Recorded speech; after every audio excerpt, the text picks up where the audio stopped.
Maayong buntag, women, dinhi sa Kaunod Alliance Church.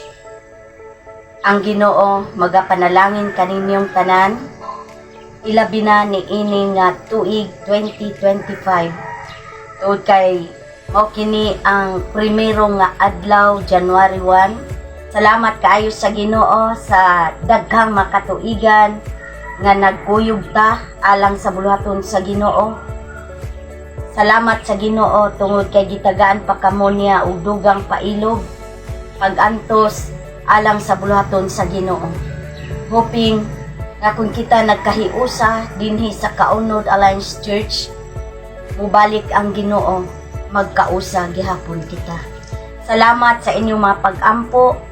Salamat sa inyong nga pagsuporta sa alagad sa Ginoo nga iyang gibutang dinhi. Salamat sa panalangin sa Ginoo. Ug kining panalangin sa Ginoo sa material man, sa financial, gipaambit ninyo kanamo isip nga alagad sa Ginoo.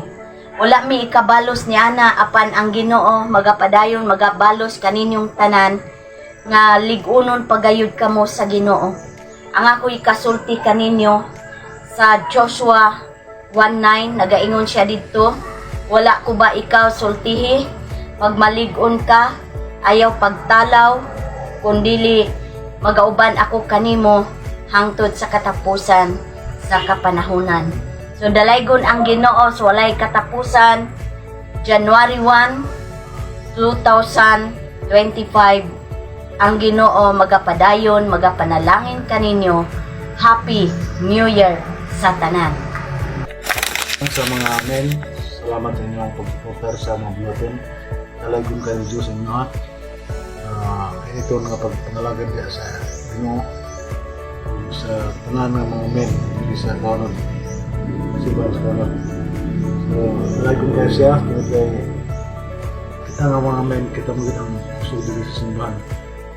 Kita ang saligan sa Ginoo.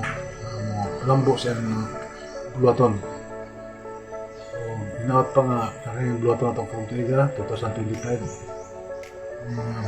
Padayon kita, nagistabang sa Ginoo, magkayo sa lata. Yang mga buluhaton. Daghang salamat. Pagtuigan ang aming plano. Salamat sa bagong katuigan ang giyata sa Ginoo nato. Sa dahil mo pagsulis kinabuhi, panaanata sa pagbilin sa paglalagay sa Ginoo. Salamat sa Ginoo, dalagang kayo siya sa walay katapusan. Hello everyone! Maayong buntag sa ato ang tanan. Happy New Year, especially sa mga kakuyang people na kungo, no? Daghan kayong salamat guys sa inyong pag-share, sa inyong love din sa amua, pag-share sa inyong mga kanang gifts sa amua. Daghan kayong salamat, and also sa ato ang 2025 dapat no nga magkaiusa ta sa pagpangalagad sa atong buhi nga Dios, and labi na pod sa ato ang mga goal karong 2025. I hope nga kitang tanan mga young people magdasig ta sa pagpangalagad sa atong buhi nga Dios, magkahiusa pinagi sa iyahang tabang. So may God bless us all everyone. Daghang salamat. Hi mga bata.